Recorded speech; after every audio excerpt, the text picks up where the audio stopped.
Indian civilisation and culture, भारतीय सभ्यता और संस्कृति। I believe that the civilization India has evolved is not to be beaten in the world. I believe that, मैं भरोसा करता हूँ, मेरा भरोसा है कि द सिविलाइजेशन, वह सभ्यता, इंडिया हैज़ इवॉल्व्ड, जिसे भारत ने विकसित की है, इज़ नॉट टू बी बिटन, उसको हराया नहीं जा सकता है, पछाड़ा नहीं जा सकता है, इन द वर्ल्ड, दुनिया में। नथिंग कैन इक्वल, कोई भी चीज़ समान नहीं हो सकती है, द सीड्स, उन बीजों के, सोन बाई आवर्स एंसेस्टर्स, जो कि हमारे पूर्वजों के द्वारा रोपे गए हैं। अर्थात nothing can equal the seeds sown by our ancestors, कोई भी चीज़ दुनिया में उन बीजों के समान नहीं हो सकती है जो कि हमारे पूर्वजों ने रोपी है। कौन से बीज? हमारी सभ्यता के बीज। रोम वेंट, रोम चला गया मतलब खत्म हो गया। Greece share the same fate, Greece share the same fate, Greece के साथ वही हुआ, उसकी किस्मत भी वही रही।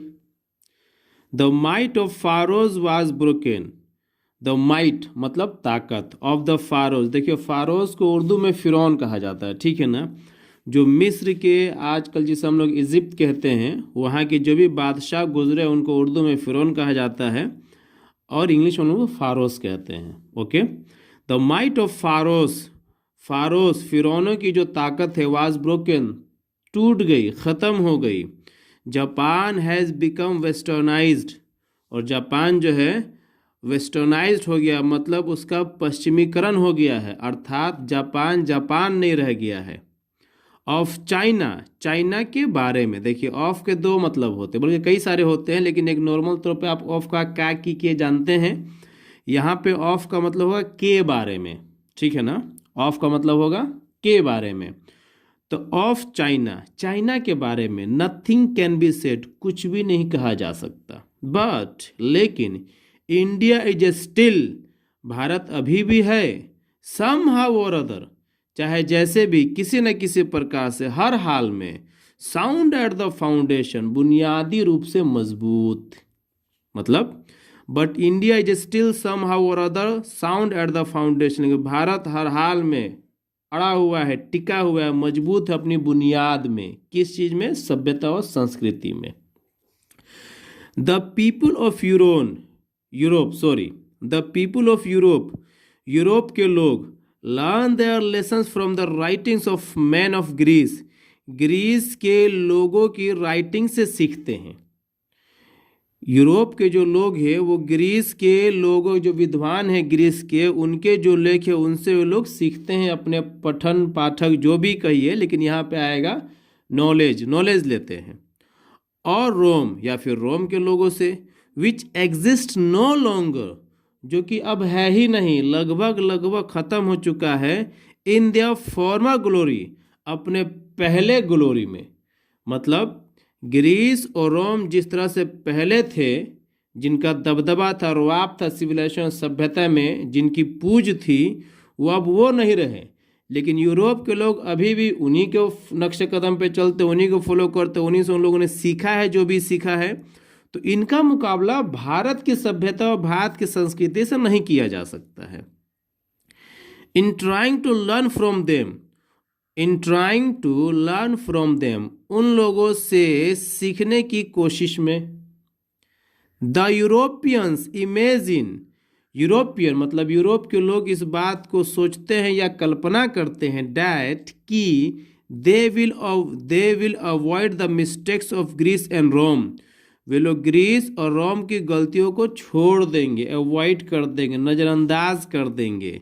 सच इज देयर पिटिएबल कंडीशन, ऐसी तो उनकी दयनीय स्थिति है। असल में गांधी जी कहना चाहते हैं कि जब किसी इंसान से आप अच्छी बातें सीखते हैं ना, तो ऐसा नहीं होता है कि आप अच्छी ही बातें सीखते हैं, अच्छी बातों के साथ साथ उसकी कई सारी कमियां भी अपने आप आपके अंदर आ जाती हैं, आपको पता नहीं चलता है, क्योंकि आप बहुत बारीकी से उसे डिफ्रेंशिएट नहीं कर पाते हैं कि कौन सी बात अच्छी और कौन सी बात बुरी है। इसलिए गांधी जी का मानना है कि हमें ऐसे लोगों से सीखना चाहिए जिनके अंदर अच्छाइयाँ ज़्यादा से ज़्यादा और कमियाँ कम से कम हों। चलिए आगे चलते हैं सेकेंड पैराग्राफ में। In the midst of all this, इन सब के मध्य बीच में, इंडिया रिमेन्स इमूवेबल, भारत अभी भी खड़ा है, स्थिर है, मजबूत है। And that is her glory, और यही इसकी ग्लोरी है, यही इसकी शान है। It is a charge against India, ये भारत के खिलाफ एक इल्जाम है। देखिए यहाँ पे चार्ज का मतलब इल्जाम होगा, मोबाइल अब बैटरी चार्ज करने का नहीं समझ लीजिएगा। It is a charge against India, ये भारत के खिलाफ एक इल्जाम है। डैट की हर पीपुल आर सो अनसिविलाइज्ड, कि भारत के लोग, उसके लोग मतलब भारत के लोग इतने असभ्य हैं, इग्नोरेंट जाहिल हैं, एंड और स्टॉलिड मंदबुद्धि हैं। क्या मतलब हुआ? It is a charge against India that her people are so uncivilised, ignorant and stolid, यह भारत के खिलाफ एक इल्जाम है कि उसके लोग इतने असभ्य हैं, जाहिल हैं और मंदबुद्धि हैं। डैट कि इट इज़ नॉट पॉसिबल, यह संभव नहीं है, टू इंड्यूस देमसेल्फ, उन लोगों को राजी करना, टू एडॉप्ट एनी चेंज, कि वो कोई नया बदलाव अपने अंदर लाएं।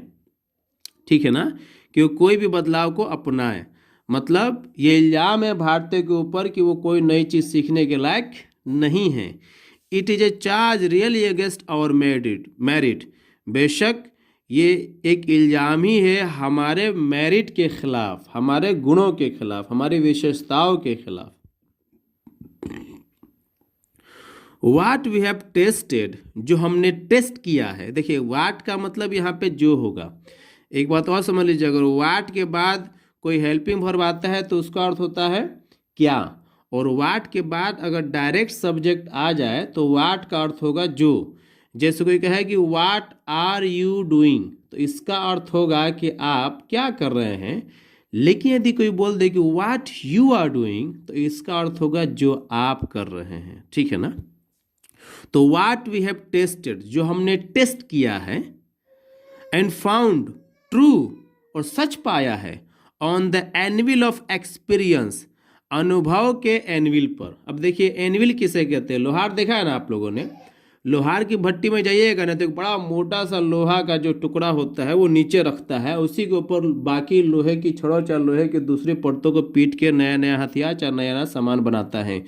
तो वो जो नीचे लोहा रखा रहता है ना, जिस पे लोहा को पीटा जाता है जो दूसरी चीज़ों को, उसी को एनविल बोलते हैं। ठीक है, तो गांधी जी क्या कहते हैं? What we have tested and found true on the anvil of experience, जो हमने टेस्ट किया और सच पाया है अनुभव के एनविल पर, वी डेयर नॉट चेंज, हमें तो फिर हमें कुछ बदलने की ज़रूरत नहीं है। Many thrust their advice upon India, many thrust their advice upon India, बहुत सारे लोग, बल्कि बहुत ही लोग अपनी सलाह भारत पर थोपते हैं या थोपना चाहते हैं, बल्कि यहाँ पे आएगा थोपते हैं। एंड और शी रिमेन्स स्टडी, भारत वैसे की वैसे ही रहता है, भारत को बदलने की जरूरत नहीं है। दिस इज हर ब्यूटी, यही इसकी खूबसूरती है। It is the sheet anchor of our hope, यही हमारा मुख्य आधार है हमारे उम्मीद का। ठीक है ना, it is the sheet anchor of our hope, यही मुख्य आधार है हमारे उम्मीद का कि हमारी सभ्यता और संस्कृति सबसे बेस्ट है। देखिए आपकी किताब में शीट एंकर का मतलब सिक्योरिटी दिया है, लेकिन यहाँ पे ज़्यादा सुटेबल मीनिंग जो होगा मेन होप, मेन बेस मतलब मुख्य आधार। चलिए हम लोग थर्ड पैराग्राफ में चलते हैं। आइए, कहता है civilisation is that mode of conduct which points out to man the path of duty. ठीक है ना, civilisation is that mode of conduct which points out to man the path of duty, मतलब सभ्यता का मोड ऑफ कंडक्ट का मतलब होता है आचरण का तरीका, आचरण की विधि। तो सभ्यता आचरण की वह विधि है जो पॉइंट्स आउट बताती है, टू मैन आदमी को, द पथ ऑफ ड्यूटी जिम्मेदारी का मार्ग। ठीक है ना, तो सभ्यता वह आचरण की विधि है, चाहे तरीका है, जो एक मनुष्य को उसके कर्तव्य के निर्वहन का सही रास्ता बताती है। परफॉर्मेंस ऑफ ड्यूटी जिम्मेदारी का निर्वहन, कर्तव्य का निर्वहन, एंड ऑब्जर्वेंस ऑफ मोरालिटी। अब देखिए मोरालिटी का मतलब होता है नैतिकता, यहाँ पे सदाचार लेंगे तो ज़्यादा बेहतर होगा, आप दोनों ले सकते हो। ऑब्जर्वेंस का मतलब प्रेक्षण होता है, लेकिन यहाँ पे हम पालन लेंगे, पालन भी होता है। एंड ऑब्जर्वेंस ऑफ मोरालिटी मतलब नैतिकता का पालन या सदाचार का पालन आर कन्वर्टिबल टर्म्स, एक दूसरे में एक्सचेंज होने वाले टर्म्स है, ठीक है ना। मतलब performance of duty and observance of morality, कर्तव्य का निर्वहन और सदाचार का पालन एक दूसरे में कन्वर्टिबल टर्म्स हैं। टू ऑब्जर्व मोरालिटी, सदाचार का पालन करना चाहे नैतिकता का पालन करना, इज टू अटेंड मास्टरी, महारत हासिल करना है, ओवर आवर माइंड्स, अपने दिमाग के ऊपर, एंड और आवर पैशंस, अपनी ख्वाहिशों के ऊपर, अपनी इच्छाओं के ऊपर, ठीक है। सो डूइंग, ऐसा करके, वी नो आवर सेल्व्स, हम अपने आप को पहचानते हैं, जान जाते हैं। The Gujarati equivalent of civilisation means good conduct, Gujarati में सभ्यता का मतलब होता है गुड कंडक्ट, मतलब अच्छा व्यवहार, ठीक है, गुड कंडक्ट, अच्छा व्यवहार। चलिए फोर्थ पैराग्राफ देखते हैं। If this definition be correct, अगर ये परिभाषा सही है, देन इंडिया, तब Bharat, as so many writers have shown, जैसे कि बहुत सारे लेखकों ने दिखाया है, हैज़ नथिंग टू लर्न, सीखने के लिए कुछ नहीं है, फ्रॉम एनीबडी एल्स, किसी भी आदमी से, किसी भी आदमी से।